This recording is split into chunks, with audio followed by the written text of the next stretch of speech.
सभी को मैं मतलब बधाई और पूरा देता हूँ, शुभकामनाएं देता हूँ और आगे वाले समय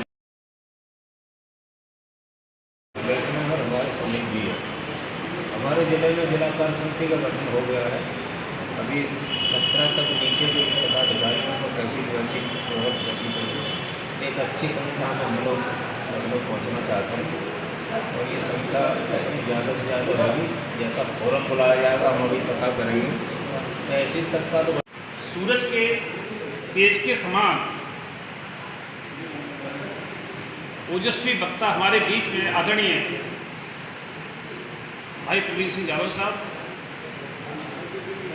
बड़े भाई आदरणीय DS वर्मा जी, आदरणीय भाई साहब कासन से अंशु जी, भाई साहब अध्यक्ष जी, प्रधान जी और अन्य वरिष्ठ कार्यकर्ता बंधुओं, अभी एक झलक में आदरणीय भाई साहब ने अभी नमन जी शर्मा जी का अभिनंदन करता हूँ सभी का कि आप सभी के सहयोग से, मार्गदर्शन से जो कार्यक्रम यहाँ पर किया गया है, जो समारोह लखनऊ में हम लोगों का अधिवेशन होने जा रहा है, ये हम लोगों के लिए बहुत ही गौरवान्वित वाली स्थिति है। तो बहुत ही सौभाग्य से प्राप्त हुआ कि हम लोग राष्ट्रीय अधिवेशन करने के जो अवसर है। और थोड़ा सा मैं जरा इसमें एक चीज़ अपने मन के विचार से जुड़ना चाहता हूँ कि जो हमारी कमेटियाँ अभी बनाई गई हैं, अभी हम गांव में जाते हैं कहीं पर तो वो सबसे पहले हमसे तमाम प्रश्न करते हैं, सहकार भर्ती क्या चीज़ है, इसका क्या कार्य है। एक तो या तो हम उसको समझा नहीं पा रहे हैं, कोई कम्युनिकेशन ये रहता है कि उसको समझाने के लिए गाँव में अगर कुछ प्रयास कर दिए हैं, तो क्या समितियाँ चल रही हैं या हमारे संगठन के लोग हैं, तो इनको बड़ी ताकत मिलेगी, बल मिलेगा। और हमारे कोऑपरेटिव के दौर में हम देखते हैं सहकार भारती का कार्यक्रम एक टाइम जो था सन 98 से सहकार भारती उत्तर प्रदेश में शुरू हुई। सहकारिता के बिना कोई काम, बच्चा बिना सहकारिता पैदा नहीं हो सकता, कोई काम घर की रोटी नहीं हो सकती या शादी नहीं हो सकता, कोई यज्ञ नहीं हो सकता। सहकारिता तो त्रेता से, सत्युग त्रेता से हमारे साथ चली आ रही है। हवन यज्ञ करते तो सब मिलजुल के चलते आगे, कोई यज्ञ नहीं करता। राष्ट्रीय स्वयं सेवक संघ के महाराष्ट्र और गुजरात जो क्षेत्र था उसके क्षेत्र प्रचारक थे आदरणीय श्रद्धेय लक्ष्मणराव रामदास जी का चित्र सामने है। इनको यह आवश्यकता महसूस हुई कि जो सहकारी क्षेत्र है इस क्षेत्र में भी राष्ट्रीय स्वयं सेवक संघ को काम करने की जरूरत है। हमें ऐसे लोगों का एक संगठन तैयार करना है जो सिर्फ सहकारिता के लिए काम करेगा और सहकारिता की बात करेगा और सहकारिता से कैसे देश का विकास हो इसके लिए काम करेगा। उस समय सहकारिता की समितियां शुरू हो गई थी, पूरे भारत में सहकारी समितियां थी और हम लोग धीरे धीरे आगे बढ़ रहे थे। लेकिन उन्हें महसूस हुआ कि जब तक इसमें स्लोगन भी उन्होंने दिया कि बिना संस्कार नहीं सहकार और बिना सहकार नहीं उद्धार, जब तक सहकारी समितियों में संस्कारवान लोग नहीं आएंगे तब तक उस समिति का विकास नहीं होगा और नहीं वो जो सहकारिता का मूल उद्देश्य है उस उद्देश्य की पूर्ति होगी। इस दृष्टि से 1979 में उन्होंने सहकार भारती का गठन किया। उस गठन के बाद धीरे धीरे इसका कार्य प्रारंभ हुआ। सहकार भारती का जो हमारा केंद्रीय कार्यालय है वह मुंबई में है और धीरे धीरे भारत के विभिन्न राज्यों में सहकार भारती का काम प्रारंभ हुआ। जैसे आदरणीय वर्मा जी बता रहे थे कि 90 से 95 के बीच में उत्तर प्रदेश में कार्य प्रारंभ हुआ, जिसमें हम लोग आज उत्तर प्रदेश की विभिन्न हमारी जिला इकाइयाँ गठित हैं। तो ये तो हुआ सहकार भारती की जो स्थापना से लेकर अब तक का जो हम लोगों ने यात्रा की। और वर्तमान में जो सहकार भारती की हमारी केंद्रीय पदाधिकारी की टोली है जिसमें हमारे पूर्व राष्ट्रीय अध्यक्ष हैं श्री सतीश मराठे जी, वो इस समय भारतीय जो रिजर्व बैंक है उसके निदेशक हैं। और वर्तमान में जो रमेश वैद्य जी राष्ट्रीय हमारे अध्यक्ष हैं, इनसे पहले ज्योतिर्भाई मेहता थे, वह एक पूरे देश में जो अर्बन कोऑपरेटिव बैंक होती हैं और क्रेडिट सोसाइटी उनका एक फेडरेशन है उसके चेयरमैन है। और जो राष्ट्रीय सहकारी संघ है उसका जो बोर्ड है उसमें हमारे सहकार भारती के 7 पदाधिकारी इस समय डायरेक्टर है। हमारा ये सब बताना और कहने का उद्देश्य यही है कि सहकारिता के माध्यम से धीरे धीरे वर्तमान में हम सभी के प्रयास से यह संभव हो पाया। अब बात आती है कि हम कैसे सहकार भारती से लोगों को जोड़ें। जैसा बता रहे थे अंशुल जी कि पहले तो हम खुद तैयार, जब हम निकलते हैं जब तक हमारी खुद तैयारी नहीं होगी, हम खुद नहीं समझ पाएंगे तब तक लोगों को कैसे बता पाएंगे कि हम क्या काम करते हैं। तो पहले तो खुद हमारी समझ बने कि हम जिस संगठन से जुड़े हैं उस संगठन का कार्य क्या है और हमें कैसे कार्य करना है। जैसा अभी वर्मा जी बता रहे थे कि अगर हम बात केवल अलीगढ़ की करें, अब जैसे अलीगढ़ ये एटा और कासगंज दो अलग अलग जिले थे। अलीगढ़ हाथरस से बना हुआ है, यहाँ दो जिला सहकारी बैंक हैं। और हम अगर सेपरेट एक डिस्ट्रिक्ट की बात करें तो एक जिले में लगभग 100 से अधिक सहकारी समितियां हैं। अगर अलीगढ़ की हम बात करें तो यहाँ सहकारी समितियों की संख्या 100 से अधिक होगी, 25-30 सहकारी संघ होंगे और हर तहसील स्तर पर एक क्रय विक्रय मार्केटिंग जो सोसाइटी कहते हैं सोसाइटी होती है। और जिला स्तर पर एक उपभोक्ता भंडार, जिला सहकारी संघ, जिसके आदरणीय वर्मा जी जिला सहकारी संघ कासगंज के अध्यक्ष हैं। कासगंज जिला अलग अलग होंगे एक ही, हाँ, तो 2 जिलों के आप जिला सहकारी संघ के DCDF के अध्यक्ष हैं। इस तरह ये संस्थाएं हर जिले में होती हैं। तो हमारा जो टारगेट है, जो हमारा उद्देश्य ये है कि हमें सबसे पहले अगर एक सहकारी संघ जो पैक्स जिसे कहते हैं, प्राथमिक सहकारी समिति, उसका जो बोर्ड होता है उसमें 12 लोग होते हैं। अगर हम 100 मान के चलें तो कितने लोग हो गए? 1200 लोग हो गए। तो 1200 लोग आज जब पैक्स का चुनाव हुआ था तो लोगों पैक्स का चुनाव हुए 3.5 वर्ष हो चुके हैं। 1.5 वर्ष बाद फिर पैक्स का चुनाव होगा। पैक्स मतलब प्राथमिक कोऑपरेटिव जो सोसाइटी होती है, एग्रीकल्चर सोसाइटी, उसे पैक्स कहते हैं। तो हमारा उद्देश्य ये है, और जिन्हें 3.5 वर्ष हो गए उस सहकारी समिति के बोर्ड में संचालक बने हुए या अध्यक्ष उपाध्यक्ष बने हुए, उनको अभी तक कम लोगों को, हम ये तो नहीं कहेंगे कि सभी को जानकारी नहीं है, लेकिन हमें ये है कि अभी भी 50% से अधिक लोगों को ये पता नहीं है कि हमें आखिर करना क्या है। 1.5 साल बचे हैं और 1.5 साल बाद उनका कार्यकाल खत्म हो जाएगा, तब भी ये जान नहीं पाएंगे कि 5 साल पहले हमारा निर्वाचन किस उद्देश्य के तहत हुआ था, और चुनाव के बाद न तो कभी वो सोसाइटी गए होंगे, न सोसाइटी के बारे में उन्होंने कभी सपने में सोचा होगा। तो सहकार भारती का जो मुख्य काम है कि हमें ऐसे लोगों की सूची लेना है यार। हर जिले में एक सहकारिता विभाग का अधिकारी होता है जिसे सहायक निबंधक सहकारिता कहते हैं। उसके पास आप जाएंगे, उससे कहेंगे कि जिले में जितनी सहकारी समितियां हैं उनकी सूची लाइए। सबसे पहले आप उनकी सूची लीजिए। उस सूची में जो 12 लोगों के बोर्ड बने हैं उनके सबके नाम और मोबाइल नंबर उसमें दिए हुए, उनके नाम मोबाइल नंबर लीजिए। उसमें फिर आप जब जाइए, जब आप निकलते हैं अपने सदस्यता अभियान के लिए या संपर्क के लिए, तो उन लोगों से आप संपर्क करिए। हमें मालूम है कि सब तो उसमें रुचि नहीं लेंगे, लेकिन अगर 1200 लोग हैं, हम ये कहें कि उसमें 500 लोग रुचि नहीं लेंगे, क्या संभव है? हमारा बात समझ रहे हैं आप? उनको हमें ये बताना है कि आप भैया 3.5 वर्ष पहले इस सहकारी समिति के संचालक चुने गए थे, आप आए थे, आपने नामांकन किया था, आपको निर्विरोध चुना गया था या वोटिंग हुई थी, वोट से चुने गए होंगे। उसके बाद आपने इस समिति के लिए क्या किया? हमारे पास ऐसे भी कई उदाहरण उत्तर प्रदेश में हैं, लेकिन उदाहरणों की संख्या कम है।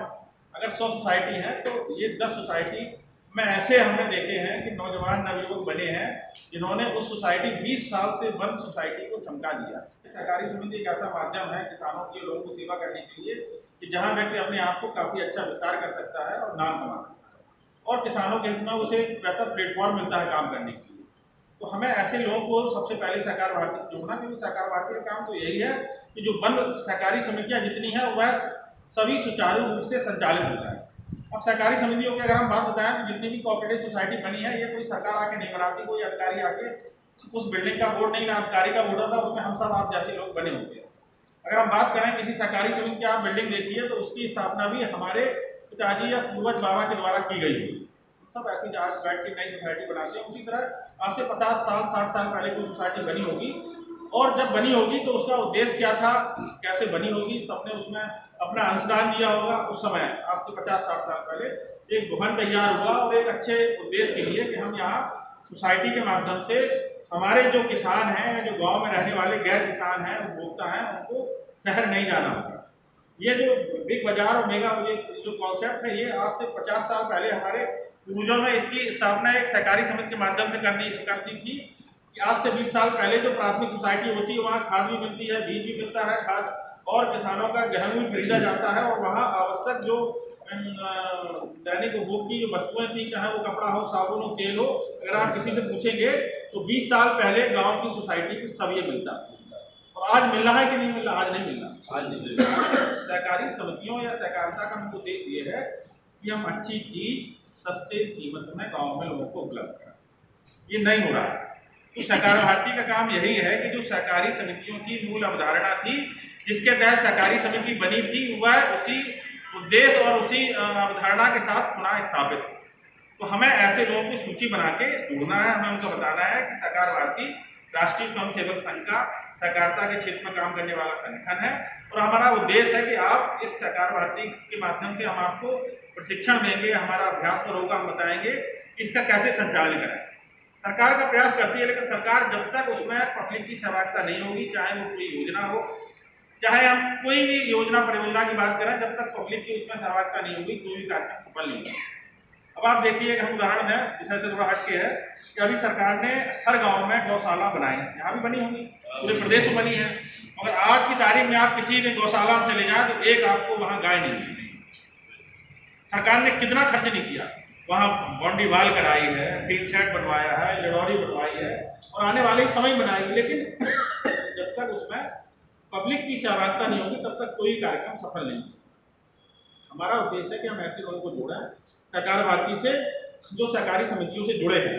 ये तो हमने बताया आपको जो सहकारी समिति पहले से बनी है, इसके अलावा 50 अन्य ऐसे क्षेत्र हैं जहाँ सहकारी समिति बनना है। तो ऐसे नए लोग जो कोई कार्य करना चाहते हैं, कोई बिजनेस व्यापार करना चाहते हैं या कोई सामाजिक अच्छा कार्य करना चाहते हैं, तो नए क्षेत्र में भी सहकारी समिति बना सकते हैं। ऐसा कोई सेक्टर नहीं जहाँ सहकारी समिति नहीं बनती हो। जैसे अभी हमने अंशु जी से कहा कि यहाँ हॉर्टिकल्चर की और उद्यान की सहकारी समिति ललितपुर अलीगढ़ में है, बात नहीं है? अच्छा, तो यहाँ जितने ब्लॉक हैं हर ब्लॉक में बन सकती हैं, उतनी नहीं है। अभी एक और आपको बताएं, जैसे कि जो भी सबको देखने मिलता है, जो प्राइवेट हॉस्पिटल हैं उनकी संख्या हर जगह बढ़ रही है। भले ही कोई चिकित्सक नहीं होगा, कोई डॉक्टर नहीं होगा, कोई डिग्री नहीं होगा, अगर कोई व्यवसायी है तो वह भी एक बिल्डिंग को किराए से लेगा, उसमें डॉक्टर को हायर करेगा और वहाँ अपना नर्सिंग होम अस्पताल चलाएगा। बरेली दूर नहीं है, यहाँ से पास में ही है। बरेली में आप जाएंगे तो शायद उत्तर प्रदेश में सबसे ज़्यादा प्राइवेट अस्पताल नर्सिंग होम बरेली में है, जैसा हमें लोगों ने बताया। तो वहाँ आप जाइए तो अस्पताल नर्सिंग होम के बाहर ये लिखा रहता है कि जैसे नहीं किसी बाजार में जाए 999, तो वहाँ ऑपरेशन के रेट है 999, 5000 जो है 999, इस तरह लिखे हुए हैं। तो एक हमारा उद्देश्य है कि सहकारिता के माध्यम से हम प्राइवेट हॉस्पिटल के क्षेत्र में भी सहकारी समिति के माध्यम से उसका संचालन कर सकते हैं। महाराष्ट्र में कई अस्पताल सहकारी समिति के माध्यम से चल रहे हैं। उनका उद्देश्य केवल पैसा कमाना नहीं है, लोगों का सेवा भाव भी करना चाहिए। उसी तरह सरकार ने अभी देखा कि हमारी जो नई जनरेशन है, युवा वर्ग है, वो सहकारिता को ना समझ रहा है ना जान पा रहा है। उन्होंने एक युवा सहकारी योजना नाम से पूरे देश में संचालित किया। अब अगर आप गूगल में डालेंगे युवा सहकारी योजना, जो हमारे युवा साथी जो MBA किए हैं या कॉमर्स सेक्टर से हैं या PG किए हुए हैं, तो वह युवा सहकार योजना के माध्यम से उनको फेलोशिप दी जाएगी और उनको अपने ही क्षेत्र में किसी सहकारी समिति से जोड़ के काम करना। इस तरह की कई स्कीमें हैं और कई क्षेत्र में आप जगह हमने हॉर्टिकल्चर का उदाहरण दिया, चिकित्सीय क्षेत्र में सहकारी समिति बना सकते हैं, शिक्षा के क्षेत्र में सहकारी समिति बना सकते हैं, रेशम कीट सहकारी समिति बनती है। अभी सरकार की मंशा है कि जो अभी माटी कला बोर्ड बनाया है, तो लोगों ने इसकी खादी ग्रामोद्योग की माटी कला की एक जो है औद्योगिक सहकारी समिति बनाई है, जिसमें हम नए जितने भी आजकल देखा होगा आपने, पुनः लोग जो मिट्टी के बर्तन होते थे, पुनः आप जाइए तो आपको घर में एक आध मिट्टी का बर्तन मिल जाएगा। तो उसकी भी एक कोऑपरेटिव सोसाइटी के माध्यम से कैसे हम प्लास्टिक का बहिष्कार करें, प्लास्टिक का यूज न करें, तो आपने देखा होगा कि सरकार भी इसको काफ़ी प्रमोट कर रही है कि हम कुल्हड़ या मिट्टी के बर्तनों का प्रयोग करें। कई सारी बीमारियां हैं, अगर आप मिट्टी के बर्तनों में भोजन करते हैं तो उनसे आप दूर रहेंगे, आप स्वस्थ रहेंगे। इस प्रकार कई क्षेत्र में सहकारी समितियां बन सकती हैं। तो हम सहकार भारती से जुड़े हुए लोग नए क्षेत्र में भी सहकारी समिति का निर्माण करें, नई सहकारी समिति बनाएं, जिससे कि चाहे वो शहरी क्षेत्र में रहने वाले हों हमारे, चाहे ग्रामीण क्षेत्र में रहने वाले हों, उनका आर्थिक उन्नयन हो सके। सहकार भारती RSS का एक आर्थिक क्षेत्र में काम करने वाला एक प्रमुख संगठन है। तो इसलिए हमारा उद्देश्य ये है कि हम इस तरह लोगों को जोड़ें, तो निश्चित रूप से हमसे लोग जुड़ेंगे और हम उनके लिए कुछ काम कर पाएंगे। तो ये हो गया सहकार भारती का कैसे स्थापना हुई और हमें क्या करना है। अब बात आती है हमारा जो राष्ट्रीय अधिवेशन है, अभी वर्मा जी ने काफ़ी उसमें जानकारी आप लोगों को दी। पूरे भारत से 3,500 से 4,000 लोग आएंगे, 3 दिन रहेंगे, 3 दिन का अधिवेशन है, लेकिन कुछ लोग 1 दिन पहले आ जाएंगे, 1 दिन बाद में जाएंगे, तो उसे 3 दिन की जगह आप मानिए कि 5 दिन लोग उसमें रहेंगे। उस अधिवेशन का लगभग 2 करोड़ रुपए पूरा खर्च रहेगा। 2 करोड़ रुपए खर्च रहेगा, तो उसमें हम उस खर्च के लिए संगठन है। आपने देखा अभी श्री राम जन्मभूमि का प्रयास किया गया कि भले ही 10 रुपये लेकिन सभी लोग इसमें सहयोग प्रदान करें, तभी ये कार्य सफल हो पाया। सरकार चाहती तो अपने संसाधन से मंदिर बनवा सकती थी, लेकिन उनका उद्देश्य था कि सभी जगह से सहयोग हो। तो उसी प्रकार ये अधिवेशन का जो खर्चा है उसमें ये रहेगा कि हमारी जितनी भी जिला इकाइयाँ हैं वो अगर अभी से तैयारी करेंगी, प्लानिंग करेंगी, तो उनके लिए कोई बड़ी बात नहीं है। तो अभी ये लक्ष्य रखा गया है कि हमारी जो जिला इकाई है वह 1 लाख रुपए अपने जिले से आर्थिक रूप से सहयोग करेंगे। अब हम कहेंगे अगर जिलाध्यक्ष या मंडल हमारे संयोजक हैं कि आपको 1 लाख रुपए सहयोग करना है तो ये चौंक जाएंगे, 1 लाख रुपए हम कैसे दे पाएंगे, हमारे पास नहीं है। लेकिन अगर इनकी जिले की टीम बनी है, 100 लोग हैं वो जिले की टीम में, तो बताइए 1 लाख रुपए में दिक्कत है, हो जाएगा कि नहीं हो जाएगा। तो उसके लिए हमें जिले में हमारे जो जिले पदाधिकारी हैं, हमारी तहसील की इकाई है, ब्लॉक की इकाई है, अगर हमने सारी इकाइयाँ अपनी गठित कर लें, हमारे जिले की इकाई में 100 लोग हैं तो 1 लाख रुपए कोई नहीं, कोई बड़ी धनराशि नहीं। इसके अलावा हमें अभी से ये अगर हम प्लान कर लेंगे, वो हमने एक एग्जाम्पल दिया, भले ही हम कह रहे 100 लोग नहीं हो पाए, 50 लोग हो पाए, 30 लोग हो पाए, तो हर जिले में सांसद हैं, उनकी लिस्ट है, विधायक हैं, जिला पंचायत अध्यक्ष हैं, नगर पालिका अध्यक्ष हैं, टाउन एरिया के अध्यक्ष हैं, नगर निगम है। अगर हम इनकी सूची हर जिले में 25 की बना लेंगे और ये अगर हम किसी सांसद या विधायक या नगर निगम के पास जाएंगे तो क्या आपको 5,000 रुपये से कम उसके लिए धनराशि अगर सहयोग पाएंगे, कोई बड़ी धनराशि है, कोई बड़ी धनराशि। ऐसे अगर हम बना लेंगे लिस्ट कि हमें 20 लोगों से अपने जिले में 5,000 रुपये लेना है, तो उसमें आपका 1 लाख रुपये हो गया कि नहीं? तो हमारा उद्देश्य ये है कि अभी से अगर हम प्लानिंग करेंगे कि हमें जो सहयोग अधिवेशन के लिए देना है वो हम किस प्रकार देंगे। अभी अधिवेशन के जो पत्रक हैं, पंपलेट हैं, पोस्टर हैं, स्टिकर हैं, अभी अगले महीने अभी छपाई प्रारंभ हो गई है। जब चुनाव बैठक हम लोगों की 19 अगस्त को लखनऊ में होगी, उसके बाद लास्ट तक 20 तक हमारे पत्रक, पंपलेट, चिट्ठी वगैरह सब अधिवेशन में प्रिंट हो जाएगी। हम किसी के पास, लेकिन अगर सूची हम बना लेंगे तो उस समय हमारा जब संपर्क करने जाएंगे तो हमारे पास पूरा उसका साहित्य, उसका मटेरियल साथ में होगा। इसके अलावा बहुत से ऐसे हमारे सरकार भारती के पदाधिकारी हैं, वो चाहेंगे कि हम जैसे अभी किसी ने कहा है कि हम 5 कुंटल चावल देंगे, किसी ने कहा है कि हम गेहूँ देंगे, किसी ने कहा हम दाल देंगे। तो जो हमारा ये विषय है कि कोई आर्थिक सहयोग नहीं कर पा रहा है, उन्होंने कहा कि भाई हम, किसी ने कहा कि हम गुड़ देंगे। इस प्रकार जो भी 5 दिन का वहाँ भोजन व्यवस्था में सामग्री लगेगी, कोई जरूरी नहीं है कोई आर्थिक रूप से ही सहयोग करे। भाई किसी के यहाँ कोई, उन्होंने कहा कि भाई हम यहाँ अरहर होती है, हम अरहर देंगे, या जो भी आवश्यक वस्तुएं हमारी लगेंगी तो वो दे सकती है। किसी ने कहा कि हमारे पास न तो वस्तुएं देने के लिए है, न हमारे पास पैसा है, तो भाई 10 दिन के लिए हम अधिवेशन में अपना समय दान कर सकते हैं। ठीक है, तो हर प्रकार हमें ये चिन्हित करना है। कोई व्यक्ति के पास पैसा नहीं है तो हम उस जबरदस्ती प्रयास नहीं करेंगे, नहीं 1000 रुपये आप दीजिए। भाई संगठन के लिए, हमारे लिए हर कार्यकर्ता, हर व्यक्ति महत्वपूर्ण है। वह व्यक्ति पैसा नहीं दे सकता, ना ही वस्तु दे के रूप में हमें सहयोग कर सकता है, लेकिन वो कहेगा कि हम 5 दिन व्यवस्था की दृष्टि देंगे।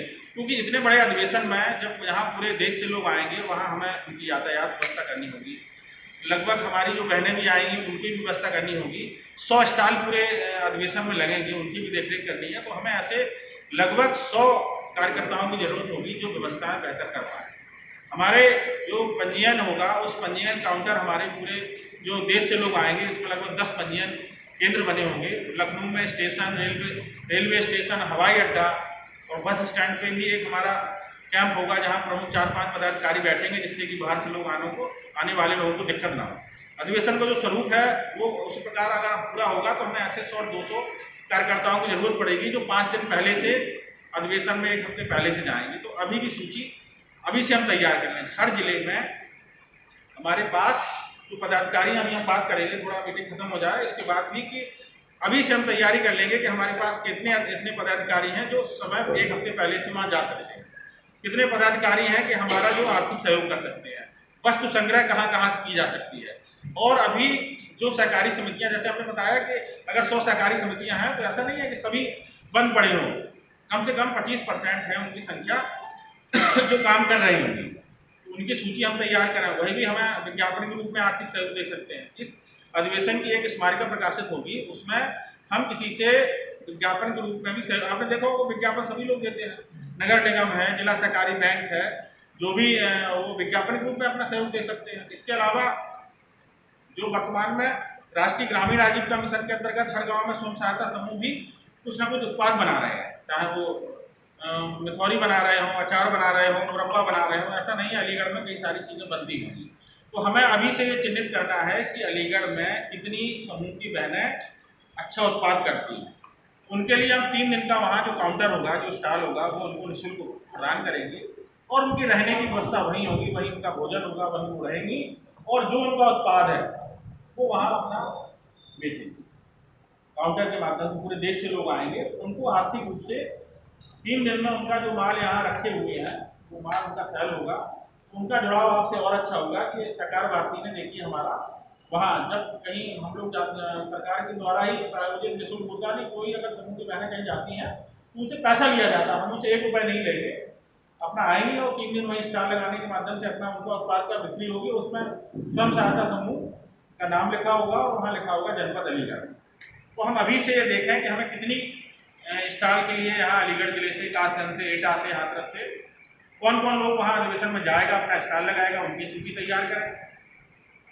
कितने पदाधिकारी हमें आर्थिक रूप से सहयोग करेंगे, या हम अन्य हमारे विचार प्रवाह के जो संगठन है जिसमें भारतीय किसान संघ है, मजदूर संघ है, सेवा भारती है, संस्कार भारती है, विद्यार्थी परिषद है, इस तरह के जो हमारे कई विविध क्षेत्रों में संगठन काम करते हैं, भारतीय जनता पार्टी भी हमारा राजनीति के क्षेत्र में काम करने वाला संगठन है, तो उनके पदाधिकारी जो हमें इस अधिवेशन में आर्थिक रूप से सहयोग कर सकते हैं।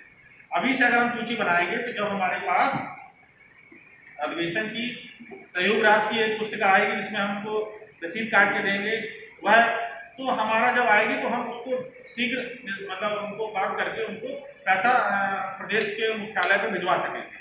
तो आज की बैठक का हमारा उद्देश्य यही था कि जिन जिलों में हमारी टीम नहीं बनी है, तो सूची जो लोग भावी जिलाध्यक्ष आए हों, एक बार सूची हमें उपलब्ध करा दें। इसके अलावा अभी से तैयारी में जुट जाए कि हमारी ब्लॉक स्तर पर इकाइयाँ गठित हो जाएं। उसके बाद फिर अधिवेशन की जैसे ही हमारी सामग्री आ जाएगी तो उस सामग्री को हमें कैसे अपने जिले में विभिन्न स्थानों पे, चाहे होर्डिंग के माध्यम से, पोस्टर के माध्यम से, पंपलेट के माध्यम से, उसको हमें ब्लॉक स्तर पर हमें उसको प्रसारित करना है, प्रचार प्रसार करना है, इसका करना है तो निश्चित रूप से बेहतर होगा और हमें अधिवेशन के समय अधिक दिक्कत नहीं होगी। इसके अलावा जो अभी अधिवेशन की तैयारी के लिए जैसे अभी लोग यहाँ बैठ के चर्चा कर रहे हैं, 19 अगस्त को उत्तर प्रदेश में जो सहकारिता भवन है वहाँ पे केंद्रीय पदाधिकारी हमारे आ रहे हैं, तो 18 को वो रहेंगे, हम लोग बैठक करेंगे राष्ट्रीय अधिवेशन की रूपरेखा को लेके और 19 तारीख को उत्तर प्रदेश के सभी जिलों से प्रमुख 5 पदाधिकारियों को बुलाया जाएगा। जो हम बात आपको यहाँ बता रहे हैं उसी बात को केंद्रीय पदाधिकारियों के द्वारा बताया जाएगा और तब तक जो तैयारी और बेहतर हो जाएगी, अगर उस समय हमारी सहयोग राशि की पुस्तिका अगर छप गई तो आप लोगों को दी जाएगी, या उसके पहले जो सदस्यता अभियान अभी हम लोगों को करना है उसमें आप लोगों को जिन लोगों को जोड़ना है वो अभी हम उपलब्ध करा देंगे। तो ये हमारा उद्देश्य है कि 19 तारीख को जो केंद्रीय टोली है वो देखेगी कि उत्तर प्रदेश में कितनी संख्या में लोग यहाँ आ सकते हैं, कितनी लोग व्यवस्था कर सकते हैं। तो अभी आप लोग अभी 19 को लगभग 18 दिन है, तो 18 दिन में आप लोग ये प्रयास कर लीजिए कि हम अपने जिले से किन के रूप में, हमारा एक गोल है कि हम भाई 1 लाख रुपए, 1.5 लाख रुपए, 50,000 रुपए, या हम वस्तुओं के रूप में इतना इतना सहयोग कर पाएंगे, हम इतने हजार का विज्ञापन में सहयोग करेंगे। तो अभी से अगर आप प्लानिंग कर लेंगे तो 19 तारीख को आप लखनऊ की बैठक में ये बता पाएंगे कि कासगंज से हम इस रूप में सहयोग करेंगे, इतने कार्यकर्ता हमारे 10 दिन या 5 दिन या 1 हफ्ते पहले से आके वहाँ अधिवेशन को व्यवस्थित करने में हमारा सहयोग करेंगे। तो ये पूरा अगर अभी से हम कर लेंगे तो हम निश्चित रूप से उस कार्य को बेहतर बना पाएंगे और हमारा जो अधिवेशन दिसंबर माह में होना है वो हमारा अधिवेशन सफल है।